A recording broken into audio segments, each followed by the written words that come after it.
Now, this is the question that AJ and I generally get more than anything else on any class that we teach. And AJ travels the country with me and teaches both my curriculum.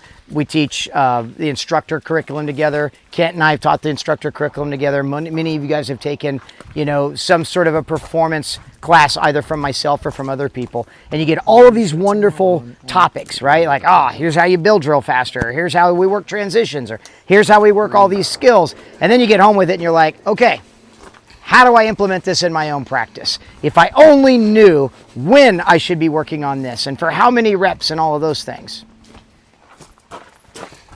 This is what we're going to talk about next, okay? So there's 4 points or 4 principles within practical shooting that I think cover all of the bases of what truly is a well-rounded practical shooter. Right? Practical shooter, whether you're a defensive shooter, whether you're a competition shooter, we just look at practical shooting as a whole, right? Number 1, gun handling. What comprises gun handling? Draws, reloads, right? Manipulations of any kind. What about table pickups, seated starts, seated draws? Unloaded, right? Stars. Strong hand, weak hand, gun handling, like anything regarding gun handling. So if we were to break this into a category that we'd work all by ourselves, think about where we typically spend the most of our time in dry fire working on. Would you say most of what we work on in dry fire probably falls into that category? I'll bet for many of us, about 85 to 90% of our dry fire hangs out right here in gun handling. Well, I'm going to work on my draws. I'm going to work on my reloads. You working on surrender draws? Yeah, occasionally. You working on slide lock reloads? Oh yeah, I got to work on those too, right? How often are you picking the gun up off of a table and learning to pick the gun up with 2 hands and establish your grip or your presentation off of a table? Probably most people not. But then that occasionally, right, and we see it a lot. We see trends every year kind of in USPSA or an IDPA where it might be, gosh, it seems like 5 out of the 8 stages that I shot at that match had some sort of a table start. Yeah, picking it up directly off of a table. For many of us, perhaps my live fire practice doesn't allow me to have access to an outdoor range. Now I'm shooting an indoor range. And that indoor range might have rules against me doing any holster work. And for most of us, we can't do any holster work, then we just immediately neglect anything that we could be working on for the sake of, well, I just got to pick the gun up off the table and I'll hold it still. I guess I'm not doing any holster work today. Or I do everything from the low ready or everything from a high compressed ready and I just punch the gun out and start doing reps. Well, what about using the table that's right in front of you in live fire at the indoor range to focus on some table pickups, right? It's a great way to validate then work on or skills that I'm working on even in dry fire at home, okay? So when we break these things down, these are how we break these things down into skill sets, right? Or principles of skill sets that I want to work on, both in live fire and especially in dry fire, okay? So gun handling kind of is my first. It's not my top priority, and these are really not in a list of any particular priority list. They're just in kind of the context of how they fall, right? So I'm working on gun handling. We're working on draws, reloads. You guys gave me some good ones. Strong hand only, support hand only, table starts, malfunctions. Yeah. Malfunctions. If you're dry firing that stuff, we're going to hang off on trigger pull yet, because that goes a little bit beyond just general gun handling. So most of the time for general gun handling is like I said, we're typically doing holster work, okay? Or that again predominantly becomes what we work on in dry fire. Well, I'm going to work on my presentation from the draw, and I'm going to work on reloads because, I don't know, all the people on Instagram tell me so. That's what everybody works on, right? Reload, and then they go back to the holster and they do it again and again and again and again. It looks flashy. It looks fast. The other thing about this type of work in dry fire, what am I prone to use to help drive that dry fire? Timer. For most of us, we think, well, my dry fire has to be timed. I'm going to start working par times in my dry fire. So anything that I would typically attach a par time to help push the speed. Kind of goes into that gun handling.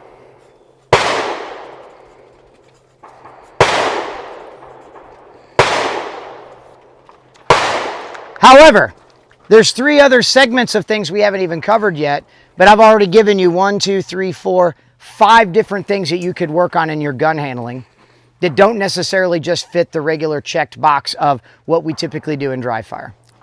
Most of us, our live fire mimics exactly what our dry fire is.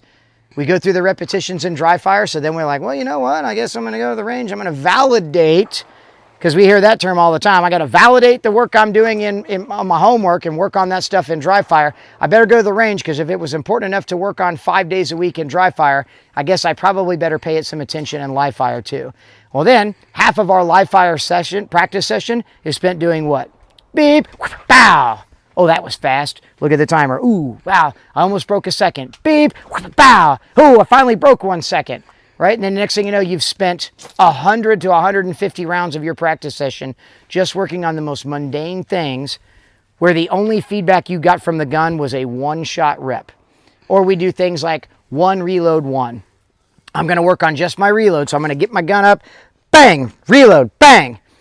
Or 2 reload 2s, right? We used to call those 4 aces. Right? And we do 2 reload 2s because we got to work on just gun handling. If I think about truly how much time I spend behind the gun in dry fire, how much of that time actually needs to be paid attention to or given, or attention of that given to live fire? You mind going down there and telling that dude to shut the fuck up? I was just pulling him in. I was going to say I can't make him, but I can ask him. Yeah, that's all right. Anyhow, problem is we spend way more of our time just working on these 2 or 3 things, and not enough on the other. There's 10 ranges. Yeah. Sorry, guys. So this is just one set or one subset of a principle that we need to work on in both in dry fire and live fire. In dry fire, I'm going to work on this 1 day a week. If I were to break this down into, let's say, like an exercise routine. Anybody ever gone to the gym before? Anybody used to go to the gym on a regular basis? When you went to the gym on a regular basis, anybody remember the very first time you ever went to the gym? Remember the very first time, like, oh, my New Year's resolution is January, I'm going to go to the gym. And you go in there and you're just overwhelmed with the amount of things there is to do in a gym. And you're like, I don't even know where to begin. So I guess I'm going to get on this machine. I'm going to do a little of this. I'm going to get on this next machine. I'm going to do a little of that. I'm going to get on this other machine. I'm going to do a whole bunch of this. And you run the whole circuit all the way around. And when you're done with your entire circuit, you walk out of the gym and you've barely broken a sweat. You step into your car and you get in, you're on your way home and you're like, I don't really know that I got much out of that. But you stick with it. And you stick with it and you see some little gains along the way. But after about a month or 2 of doing that, you lose all motivation. I'm not making the gains. I'm not making the progress like I think I should. Most of us then, if we don't give up by then, we reach out, we talk to a personal trainer or somebody at the gym that might know a little bit more about what they're doing than we do. And we ask them, hey, what are you doing how do you build a bigger chest? Or how do you build bigger arms? Or how do you build better legs, right? Or more strength? And so we break things down into what? Kind of a split system, right? Bodybuilders have been doing it forever, right? So, okay, today's chest day. So when I work on chest day, I'm doing all the flies, I'm doing all of the pushes, and I might work, okay, maybe it's not just chest, maybe it's chest and triceps. They're all going to be push exercises. Look familiar? Right? I'm breaking it into kind of a split routine. So my split routine becomes, okay, I could work on 2 or 3 of these things. These are 2 or 3 exercises within just the gun handling realm. Okay? I'm not going to work on every single one of these things. That's the problem with like today's books, all of the resources out there. Hey, flip open a page, there's something to work on. Okay, I'm going to do that. Well, you flip open a page, you're like, I've done that for 5 minutes. Flip the page and you're like, well, shit, now I guess I'm working on some position entries and some movement, or I'm going to work on this other thing or this other thing.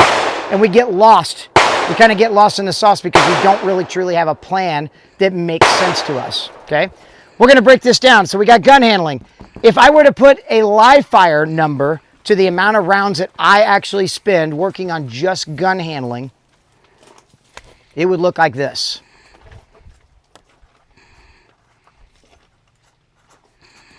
75 to maybe 100 rounds. And that's if I dedicated an entire practice session just to gun handling. Tim, why so little? Why so few? Well, think about what you're doing. If I do 75 draws, holy shit, that's a lot of rounds.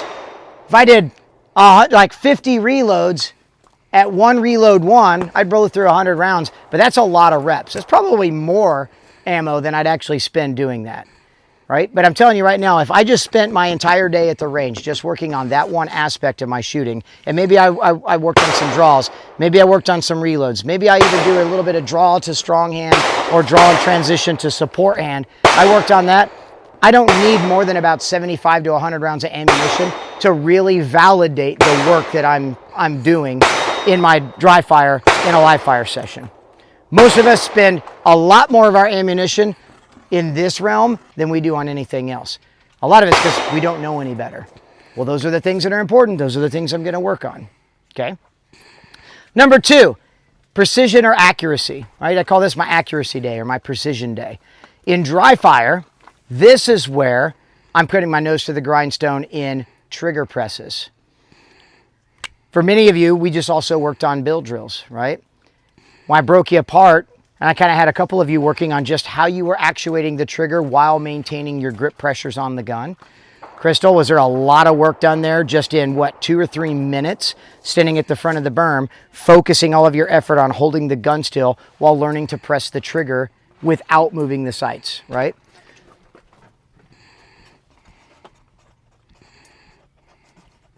The other part of precision accuracy, what would that look like if I were out on the range? What did we say? What did we start with yesterday? Group shooting. We started with shooting groups. Yeah, B8s would work great. I'm not totally against B8s. What is B8? So B8, an NRA B8 target. So it is the 25-yard rapid fire target that generally found in NRA bullseye shooting. So no, it's not Bianchi Cup. Nope, Bianchi Cup uses NRA tombstone targets. So, but the B8 target is the actual rapid fire string. Rapid fire string, right? At 25. Yeah, at 25 yards. For some of you guys, those cards we gave you yesterday for shot calling, Not, they have not that. some of you, all of you. If you flip your cards over, they actually have a B8 target on the other side of them. Yeah. So kind of the traditional bullseye target, right? You got a 10 ring and then the 10 ring's 1.66 inches. The X ring is, no, the X ring's 1.66 inches. The 10 ring's 2 point something. The 9 ring is 4 point something, right? And then outside the 9 ring is like, is the non-black. So you've got rings around it as well. So, but yeah, so precision and accuracy in dry fire. Now we're working on trigger manipulation. We might also work just focusing on grip pressures, applied grip pressures to the gun while manipulating the trigger at different multitudes of speed. We'd call that trigger control at speed.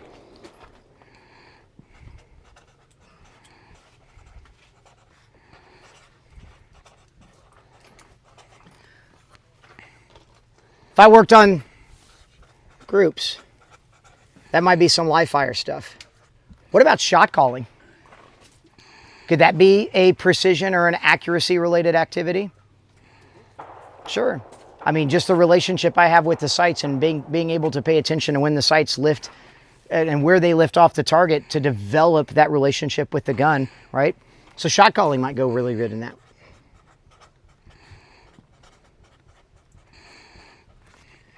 What I'm probably not going to be working on that day in my dry fire is going to be things like transitions, rapid fire, draws. I don't care about any of those things. That day in my dry fire, I'll show you what that looks like. We're empty here, right? Would be not even putting on any of this gear. It might be just opening up the box and grabbing the gun out of the box or grabbing the gun out of a safe. And a lot of times it might be just working a different gun. Oh man, I haven't shot my bone stock Glock 34 in a while. I wonder how well I can press that really crappy trigger against, you know, my 2011 triggers for 10 minutes. And I might spend 10 minutes just doing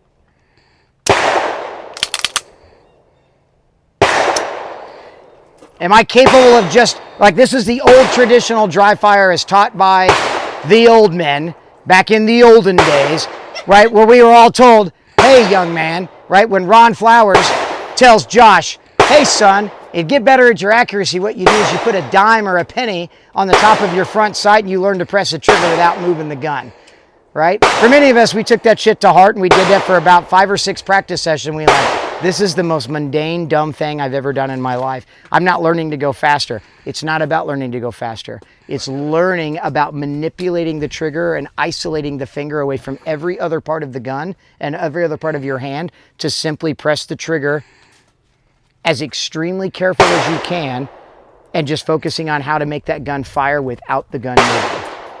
Okay? That's part of it. The other part of it might be just like I had you working on. I'm maintaining my grip and I'm just watching the feedback of what the gun is giving me in relationship to how I'm pressing the trigger faster, slower, in contact, working on all 3 of those different triggering concepts we talked about, right? So level 1, level 2, level 3, slapping the trigger versus touch contact versus prep and press. One thing you'll notice, what am I not doing every single time that I'm pressing the trigger? I'm not racking the gun. I don't need to cock the hammer. I don't need to make the trigger or the hammer active every single time. All I'm trying to do is learn what it takes to be as intimately familiar with that gun and with the trigger as much as I can. The other thing is that particular day in my dry fire, how long do you think I'm spending in dry fire on that? 5-10 minutes. Oh, easily. And that's about it. That's max, right? When I'm working on my gun handling stuff, depending on what I'm working on, I'll spend a little bit more time on that. You got to also break down draws into subcategories as well. It's not always just draws with hands at sides. Sometimes it's draws with your wrist above your shoulders. Sometimes if you're law enforcement, we might be talking about interview position, right? If you're working on appendix, maybe it's hands touching front of shirt. Maybe it's hands at kind of that interview or that, hey, get back, right? There are other classifiers or things. You might have your draw with your arms completely extended over your shoulders with your elbows locked. Perhaps it's, and how often do we see this in matches? Hands have to be touching a side of a wall and you're going to draw to a position. So there's 100 different other ways to work on draws without everything just being hands relaxed at sides and drawing the gun the same way. I want to focus on all those different things, not all at the same time. Perhaps tomorrow for me, I might work on draws and I'm going to work on, you know what? I'm going to work on slide lock reloads. But on the draws, I'm not going to work on hands at side draws. Maybe I'm going to, you know what? It's been a while since I've worked on hands touching a table and drawing the gun with hands touching the table. And I'm going to work that for 3 or 4 minutes. How many reps of that do you think I'm getting in 3 or 4 minutes? Real purposeful reps. Easily. This is where having that hour-long marathon dry fire session is doing you no good. I could spend 4 to 5 minutes just on that one. 4 to 5 minutes just on that one aspect, and then switch it up and work on slide lock reloads. And work slide lock reloads for 4 to 5 minutes. There's an 8 to 10 minute dry fire session, and I've gotten probably 200 reps. 100 reps of draws or 50 to 60 reps of draws and 100 or so reps of reloads. And then I'm done. Like, that's it. You've exhausted your efforts on those things. Like going into another, like, ooh, you know what? I'm going to do another 10 minutes of something else and then 10 more minutes of something else. I think it's overkill because then you lose focus. You lose attention. That's when we start gripping the gun softer, right? Like maybe we start just racing the par time on things and we spend way too much time chasing times than we do actually chasing technique or skill. Okay? So we get into precision and accuracy. What's missing from this? What do I not have written next to that? The timer. I don't care about the timer. The only thing that I may implement the timer for is if I were working on this one aspect where I said trigger at speed. And trigger control at speed for me, I need something to cue me when to press the trigger in a multitude of ways. I'm not going to set this up on a random start because it's a pain in the butt. But what I am going to do is I'm going to let Crystal press go whenever she damn well pleases. My job is to be as ready to go on the moment that I hear that beep, and my job is to respond immediately to that beep. Okay, so I'm going to work on trigger confirmation level 3. So I'm going to prep it and I'm going to hold it to the wall and I'm waiting to hear that beep. Do it again. And what am I seeing? I should be seeing the gun being nice and stable. I should be able to see that dot stay stable into the A zone on that target. My job is to respond so immediate to that beep that I am getting the trigger press finished and the hammer is fallen before the end of eep as the beep ends. And then I'll work on confirmation 2. Confirmation 2, now I'm working on just that touch press. So now my finger has to do a little bit more movement.